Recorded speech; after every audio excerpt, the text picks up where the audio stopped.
Welcome to Tell Me a Story. My name's Adina Samuels, and I'm inviting anyone and everyone to share their stories with me. Let's see what we get.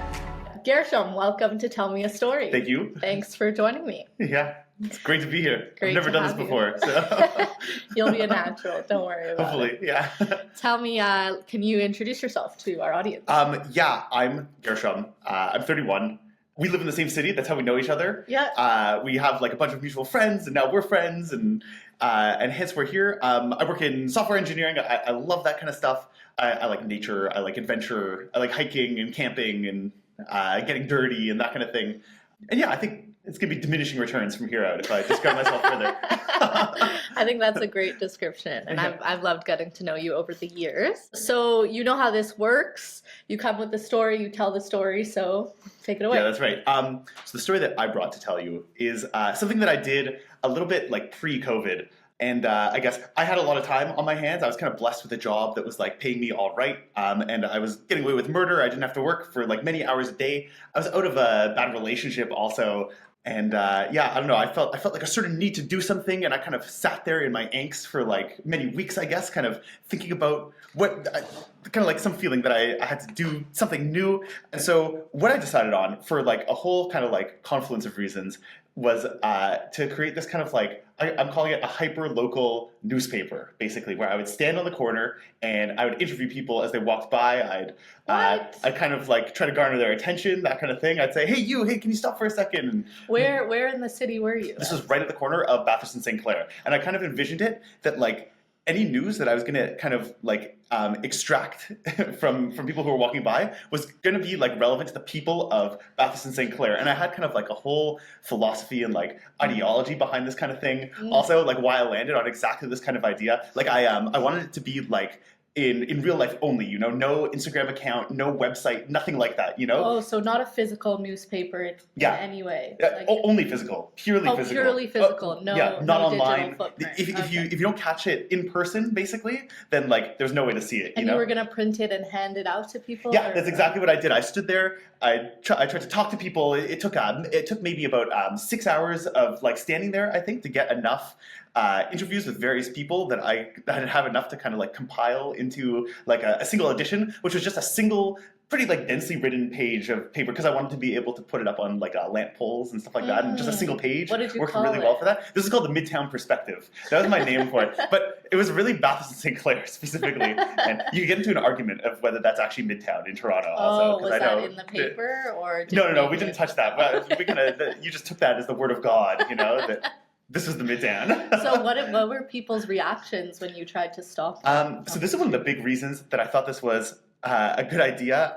I mean, like, a lot of people are apprehensive about anybody kind of trying to talk to them as they're on the street. When people are on the street, they're on a mission, like everybody's going somewhere. Everybody has something important, I saw the whole range of like deflection tactics that are employed by people, which I totally respect. Also, like what? I've been there too. One guy walked by and he had AirPods in, and he saw me and he heard me, and I was saying, hey, can I talk to you for just 2 seconds? I don't want your money or anything, And he looks at me and he kind of taps his AirPods, and he gives me this knowing look, like we both know that I'm on a really important call right now, But no, like he was definitely listening to like music or something, I'm sure, But like he knew that his tactic was beyond reproach, He knew that he wasn't going to stop to talk to me. It was the human understanding. Yeah.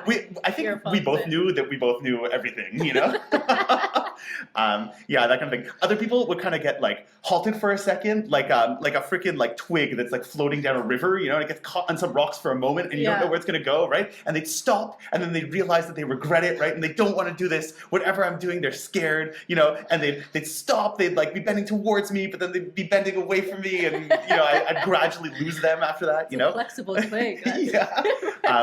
But plenty of people would stop. And I should tell you like the broad format of kind of this newspaper. Yeah. Basically, I stand out there on the corner. I try to stop people, and then anybody who stops, my goal is to ask them 3 questions, and each question is kind of like increasingly broad in scope, basically starting with like the super local of the Midtown, basically. Okay. So the first question would always be something that was like directly in front of us, and then the next question would be something that was broader, a lot broader, societal, or like Canada-wide, country-wide, that kind of thing. And then the final level was the broadest possible, philosophical, existential, that kind of thing. And how did you, like, let's say I decided to give you the time of day as I walked by, what would you say to me? Like, what was the interaction? I try to make my pitch super fast because I was afraid of how people were, that I was going to lose you. Yeah. I'd say, number one, I just want you to know, what you're entering into is kind of like a journal and an art project. There's absolutely no money involved in any way. I'm trying to compile people's opinions at this specific intersection, basically, on several things in life. If you have a minute, I'd just love to ask you some questions. That was my pitch right there. Okay, I'm in. Yes, you can ask me some questions. Well, I could take you through the first edition of the Midtown Perspective. Yeah. So my very first question was, at Bathurst and St. Clair, which is an intersection that I know isn't like the epicenter of your life. Maybe describe it for Sure, Bathurst and St. Clair. I think it's a lovely neighborhood. I live right there. You've got a whole mix of kind of like older cafes and bars that are kind of more like the old world, unrenovated kind of look. There's some more of the modern stuff that's popping up, kind of like Starbucks inspired cafes, that kind of thing. Plenty of residential stuff. You got there's plenty of condos, but there's enough kind of low-rise buildings that you can see the sky, that kind of thing. And then there's two very nice parks that are within easy walking distance from there. And then Bathurst and St. Clair are two main streets, so you can picture kind of the buses rolling by, plenty of people rolling by, especially around the busy times of day, going to work, coming back from work. Yeah. And the demographics there feels fairly young, like young family, that kind of vibe. Yeah, for sure. Yeah. But I think there's a whole mix also, There's a private Christian school there, so I'd get a whole bunch of kids who I'd engage every now and then. I didn't want to get any group overrepresented, right? I try to get everybody. There's a big Filipino community up at Bathurst and Wilson also, and they're kind of sprawling down to St. Clair also, so plenty of them as well. I'd get their takes on life, that kind of thing. There's a little bit of homelessness at Bathurst and St. Clair also, and I got to talk to those people as well. I got everybody, Amazing. Plenty of just yuppies also, the regular people. And how, just the regular old. How were you recording their answers? It was a very primitive setup that I had. I had just a little voice recorder that cost me about $20 on Amazon. And then I eventually decided to kind of hang it on a lanyard around my neck so that I would look a little bit more official. And then I had actually printed myself a t-shirt also that said the Midtown Perspective. So I looked like I was there as part of something. Wow. And one great detail that I love is that if people were ever asking me questions about kind of the mechanisms behind the Midtown Perspective, I would always say we, as if there was more than just me, I'd say our editor later will make sure that you look good or something like that. Yeah, but that was me also. I love that. So if you want to go through an let's episode of the Midtown Perspective, I could ask you about, imagine that in your name, Popeyes, it just popped up, it's kind of like a chain brand, that kind of thing. So how would you feel kind of if, but before that, there was kind of a mom and pop convenience store that had closed down, and there was a Popeyes there instead, and I was just asking people what they think. Are they going to eat Popeyes? How do they feel about the change to the neighborhood? Okay. So I would say, well, I've never eaten at Popeyes. I don't ever intend to eat at Popeyes. But it feels like kind of par for the course, I guess. It's just kind of where things are headed. What's it called? Gentrification and stuff. The Popeyes of the world. The changeover from the old guard of the mom and pop store to the Popeyes, I guess. Yeah, and I guess because I have no relationship to the convenience store ahead of time, I kind of don't really have capacity to care that much at this point. Sure thing. Right. I don't want to hijack this because I feel like you're interviewing me, but now I've found this niche in which I'm really going to interview you. Yeah, no, it's good. It's good. The second question is, what do you think of being Canadian? I actually don't consider myself Canadian. I was born in South Africa. And I've always really held on to that very tightly, even though I've grown up here for most of my life. I feel kind of embarrassed to be Canadian. Interesting. Yeah. Why is that? It feels kind of lame or boring, and I don't want to be boring. Okay, interesting. I guess do you feel do you see Canada represented around you, I guess? In what way do you connect with it, or in what way do you kind of avoid connecting with it? Yeah, I suppose why I feel embarrassed is it always seems like the second United States, just lesser than. I mean, now things are a little different, but in general. And yeah, I think I'm always drawn to things that are a little more foreign, and being Canadian in Canada feels too easy. Because it's almost too multicultural, I guess. You don't get to stand out even if you have an identity or something like that. Okay, very interesting. Yeah, I definitely, plenty of people had that kind of take also on Canada. Yeah, it's interesting how people relate to being Canadian. Yeah. A lot of I think immigrants had very strong opinions on it, I guess, either that, there's something back home that like we don't have here, or that it's just like the greatest thing, and like there's all kinds of problems that are back home that we don't have here, and Canada's like, it's so easy, you go out on the streets, you stay out late at night, that kind of thing, you don't have to worry. Yeah, that's true. And it's like a comfortable country also, All of those things are true as well. Just depends what you decide to focus on. Sure. Yeah. I think a lot of countries are imperfect also, right? So, and like, I don't know, in the modern day, like lots of people ask questions about like what it means to be a national, what is nationalism, Yeah, so. Yeah, okay. And if you want the third question that I asked in the first issue of the Midtown Perspective, it's what is love?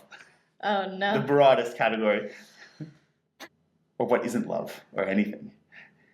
Well, I think there are different kinds of love. I think it's like caring or acts of care. And I'm going to stop there. Sure. It's your podcast, so if we were on the street, I'd press you a little further, Okay. So how did people react to your question? I think this is probably the best part of it. I think a lot of people who would tune in, like there are so many kind of levels of capturing somebody's attention to really get to talk to them. Yeah. And the final level would be that they're talking to me, but they're still apprehensive, I guess. And I think when they realized what I was doing, at that point I had a chance to explain a little bit more to them. When they realized there was nothing kind of like capitalistic about this or anything, this is like an outcome independent pursuit of mine, just like from my heart for the world, for not really a particular, I can't put my finger on the exact reason why this is the best idea, plenty of things appeal to me. But like, I think in that moment, I saw people suddenly like relax and they could suddenly like, I don't know, I feel like this is a big thing that I wanted to achieve, is that they kind of like felt connected to the world a little bit, there's just a stranger on the street and to me, like, they're relevant, that kind of thing, which I think is like a deep truth of the world also, right? Like we all live together, right? If I throw garbage on the ground, other people are going to see it and kind of be offended by it, that kind of thing. And I think it's easy to forget. I don't know. I've heard this idea that like the public space is disappearing, that almost everywhere in the world is like a private space now. You can close your ears, nobody will connect to you or anything like that, right? It's like you're sitting in your living room, even when you're on the sidewalk, even when you're on the subway, that kind of thing. But I feel like, I don't know, the concept of the public space is like really beautiful. Sorry, I'm getting a little tangential here. Yeah, but the concept of the public space, I think, is kind of like important, and we should be like severe about it, because I think that like to feel like you're in public like creates a lot of good for society, basically, and we should kind of like we should force it on people that like you're in public, what are you doing, Hold on. Sure. So I have questions. Okay. I need to write them down. The first is public spaces. So you're saying we need to be severe about it. Does that mean when you're out in public, are you not listening to music? Are you trying to talk to people? Like, what does severity mean for you? I think like, well, yeah, I think I definitely listen to less music. Okay. I like to think that like, I don't know, I'm aware of the fact that like other people are trying to get through their lives in public, I guess, and I don't know, I'm not like the most like virtuous person in the world, but like, I've helped I helped like an old woman who's like struggling with a cart, that kind of thing. And that brings great meaning to me and it brings great meaning to them. And it's one of the best kind of interactions that you could have. I think it's so easy to not see anything like that. You could go outside and you could manage to be blind to everything, and the whole world around you is an abstraction that kind of like exists between like when you step out your door and you enter the door of wherever you're going. It's like a montage. It's your movie. Exactly. Yeah. It's a fast forward kind of thing. Yeah. So I don't know. I think that it'd be a shame to lose that. It brings a lot of good. The whole idea of like in our minds, the public space is different from the private space. Well, that's my next question. Is when you say it brings a lot of good, I think I am a better citizen when other people are watching. Is that kind of what you mean? Very much a part of it, I think. Like we need. And when somebody's watching, that means something. Like, be respectful to that person. And if I were to help an old lady cross the street or whatever you helped her with, I'd want people to see it. I think so, but for because it kind of like looks good on you, or to set an example, or all the above. I think so. I think it's okay to kind of like own the fact that you did something good, and hold your head up just a little bit higher because of that. Yeah. What's wrong with that? And it is so. good. So do you see the public space at risk right now of becoming? Undoubtedly. Don't you think? Yeah, I don't know. Like, and I think like your the work that you were doing with the newspaper. It's kind of, and I mean this in the best way, like it's very childlike. Like it's something that a kid would do would be to go up to strangers and ask them their opinions, and strangers would give them their time because like they're a kid and they don't know that the public is meant to be a private space. You know what I mean? But you were kind of breaking that barrier. Like, right. It's almost like the growing up process, I guess, that shuts that down. I guess the acceptability of connecting in public, right? Yeah. As we get older, we get more private. Yeah, Exactly. that must be true, right? And you must little kids look right into your eyes. Exactly. And I'm like, Yeah. don't look at me Yeah, like that. what It's is that? an adult, you Yeah, know? you don't do that. But you, like, let kids do that. That's Yeah. so interesting. And I actually think that's true of a lot of what you do. Like you look at things with this like childlike wonder, or curiosity, or interest that I think a lot of us lose as we get older. Like we just become a little more jaded, a little more closed off, that kind of thing. Sure, maybe. Yeah, I think I try hard to like be that, I guess, you know? Yeah. I think it's so interesting how ideas work because like I would promote maturity also, right? And it's like now I'm realizing that there's an element of that that's difficult to reconcile, like of being childlike and of like maturity, I guess, with the fact that it has the danger of like stripping you away from like believing in the public, whatever that means, right? That kind of thing. Because maturity is a beautiful thing also, right? And like Although I to don't shed think they're mutually exclusive. Like I know some very mature children and some very childlike adults. You know what I mean? Right. And I think you can probably be. And I hope they're not. These are like nice people. I hope, right? Yeah. In like a good way. Yeah, right? yeah. And I think you can also be a childlike, mature adult, right? Like you being childlike is a choice. You could easily close yourself off to the world, but you're choosing to. I half agree. I don't know. Because like we have a nature also, don't we? Yeah. I'm you're not more sure. prone to. How do we decide what we want to be? You know, if there's something that you want to be, which isn't what you are yet, you know, is that like what is calling you towards that? I guess your nature partially, right? Mm-hmm. So I think that must shine through to some degree, you know. And then it's hard to think the other thing that would be calling you toward, or the other things are complicated. I think Definitely. something that you discover in some I kind think of the hierarchy of only values. true way to like determine who you are is through what you do. But then again, you could do something very different in public versus like what you do alone, and then which one is the real you, right? Yeah. I wanted to get to like the other side of the public, I think, because there's kind of like there's the severe kind of like controlling element too, which I think is a positive thing. But I think there's like the beautiful element to it also, which is that all these people around you, like we build a community. Humans are so strong in our numbers, right? And like if you look around you at the world, like everything around you had to be built and optimized by people, and somebody went and did that, you know. And if it wasn't for them, right, if they never existed in our world, then we wouldn't have that, right? The chairs that we're sitting on, and like the water that runs through the pipes and stuff like that, right? And we contribute a small thing, you know, and we can obsess over and be passionate over what we do because other people will have everything covered. And there's so much good in the world. We're social beings, you know. Something about the urban environment dulls that, I think, but it's always there, you know. And like we could help each other, you know. If you were really like if you were like sick in public or something like that, I think there's a good chance, you know. And there's a really like sinister element in society, which means that like you could be in public and obviously in need of help and no one gives it to you. But I think more often than not, we still have that, you know. And That's an interesting one too, because like I think the first thing that goes through my mind when I see someone actively needing help in the street is like, are they trying to take advantage of me? Right. Why is that the first thing that comes into my mind, right? If someone's obviously struggling, you know, For or sure. homelessness, I could easily give, you know, $1 to every person that I walk by. Do I? Like, no.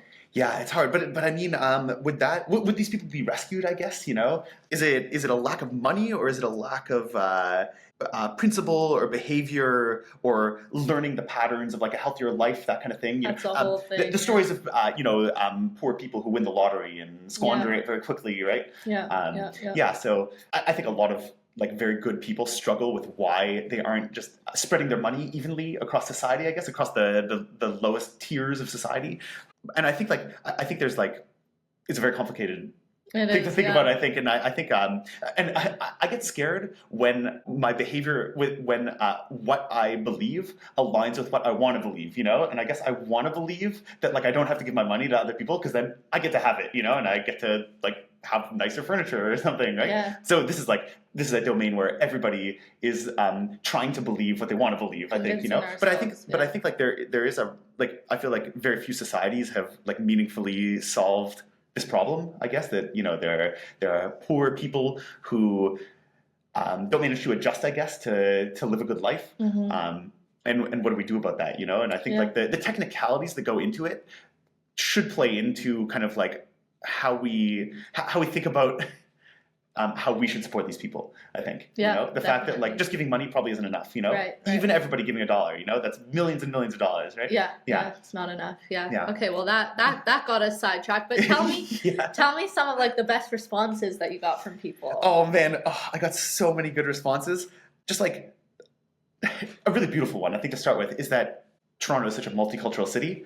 And there's one guy who said something really lovely about how like he was like a little bit hurt how like a mom and pop shop closed and they had a Popeyes now, but he loves Popeyes, and like maybe there's some good in this, that kind of thing, right? And he's gonna eat there with his friends, That's cute. But then as kind of like for Canada, he said he was a new immigrant basically, and he loved it so far, but he didn't have so much to say. But then for the question on love, I saw him look up to the sky, right? And he searched for what to tell me, and he said, we Greeks, right? He was Greek. He said something to the extent that like, we Greeks have so many feelings about this, but I don't think that English will suffice. His English wasn't good enough. That That's kind of really thing. beautiful. And it was so beautiful, But yeah, lots of people had lovely things to say. A lot of like newer immigrants really poured out their hearts about Canada.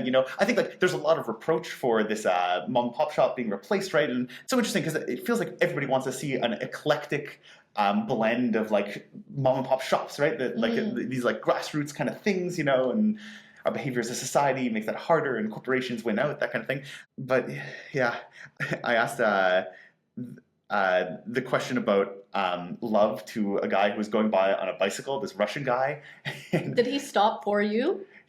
What he said was, life is like a bicycle, you fall off if you don't keep moving. And he went right on by. That's great. Could anything be more perfect than that? And were you taking their names as well? Like, were you intending on quoting them? Like, what did the end result look Yeah, like? for sure. Well, I asked everybody, kind of like, if I could use their name or something like that. I offered first initial if people were interested. I don't think anybody ever went more anonymous than like first initial. Yeah. And then I kind of like I compiled it together. I made everybody who stopped to talk to me was so lovely. And if they're listening, like I super appreciate them. And thank you so much. I wanted to make them look good, because something's lost when you translate like reality onto a piece of paper, I guess, So I tried to make everybody look really good, I tried to make everybody feel how like I connected with them in that moment, that kind of thing. All these like bright, just people with ideas moving around the city. Yeah, and then I compiled it into an article, 3 columns, 3 sections, with each different question, and then just some quick notes at the beginning and the end about what the Midtown Perspective is. And was your name on it?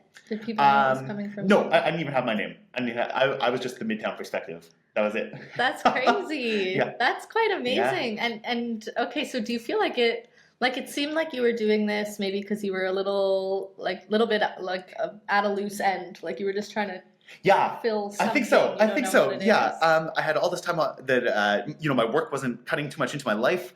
I think I wanted to like connect with the world or something like that. I think I wanted to like, I don't know, I wanted to kind of like play with the idea of like the public space, I guess, that like it's not just an abstraction, right? It's not just like a sidewalk isn't only for walking. Like a person could be there asking weird questions, Yeah. and like that could relate to you, and like the space that we all think of as like having a single function, like step back, it could be anything, I guess. I love that. That was like a part of it. I wanted that experience of like connecting with people. I was hoping that it would go it went better than I think I had ever hoped it would.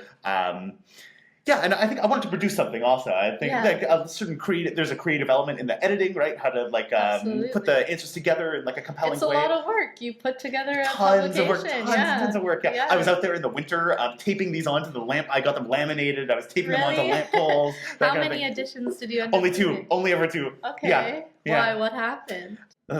Life got busy, Life got busy. The passion was hard to sustain, I guess, in favor of other things. My work got more busy. And it was winter, and then it was COVID. Right. No one's on the street. Yeah. Now. And I think the things that people would have had to tell me wouldn't have had the optimistic character that I was hoping for. Right. Yeah. So do you think you achieved what you tried to set out to do? I think so. I wish it had gone longer, but I think I learned something from it. I learned something just from doing something so weird. Everybody should do something super duper weird, I think. That's just like the first idea that you had, just like do that and like commit to it, at least for a little bit. I agree. I think especially in Toronto, people are really afraid of standing out. Yeah. But like I always ask, or the thing that I always try to remind myself is like, what's the worst that will happen? Like someone will laugh at me. Like I think I'll be okay, right? Yeah. You know? Yeah. People are so tough, you know? Like nothing's gonna kill you. Yeah, exactly. I can take it. Yeah. Amazing. Well, what's your next kind of crazy, weird thing that you're gonna do? Next crazy venture. Well, I'm married in a week, so I think that's pretty defining. I think I'm super excited to be super married. Crazy. Yeah, we'll probably revel in kind of like honeymoon territory for a little while. Yeah, I'm in a weird state right now where we're kind of following a Jewish practice where we don't see each other for a week before the wedding. This is the first day of it, basically. Yeah. And I miss Shayna, and I miss you. Can't wait to see you at the wedding. Yeah. That's pretty amazing too. I think that's also like not a norm. Like we're so used to being hyper connected, and just for a bit of context, there's a Jewish tradition that the week before your wedding, the bride and groom don't communicate. What's the purpose? It's to like create anticipation or like focus on the holiness, or I don't know. Such a good question. Yeah, I think it's a beautiful idea. There must be an element of anticipation, right? Yeah. I feel like what you're leading up towards is like one of the most special moments of your life. You know, there's this. I have like a mystical bent to me. There's this idea that in Judaism that every person is a half soul, right? And when you find the other person, that's the together soul, but you're finally one soul. You know, so that's a super special moment when you kind of like formally and religiously become that together on the wedding day, right? So generating anticipation for that just like elevates it further, I suppose. Absolutely, yeah. But it's a difficult thing because we're so used to literally like every text, every call, you're always available, always there. Yeah, and in the modern day also. Yeah. And we also live together beforehand also, Right. which is unusual for this. But maybe it's especially important for people who live together before marriage to also do this, to get that space for a second. You know, I've never gone like more than a couple of days without like at least texting. You know. Right. No, Yeah. it's. I think it adds this. It kind of creates an additional aura around the wedding day itself. You know? Why not embellish as much as you can? Yeah, you know? exactly. So I guess like right now, I've been looking forward to the wedding for a while. I'm dead focused. I just want to like be in this moment also and like feel it. There'll be some kind of pursuit in the future. Maybe I'll write something. I'm not exactly sure, you know. But yeah, for family life and Absolutely. Yeah. Well, I'm glad to catch you at this moment. Thank you so much for sharing your story with me. Any last words you want to share? Everybody should do something weird and get married. I think they're really good things. Yeah. And not necessarily the same thing. You can do both. Yes, do both. Thanks so much, Gershom. Thanks so much, Dina. Yeah, this is super fun. Thanks for listening to Tell Me a Story. If you like what you heard, like, subscribe, follow, you know the drill.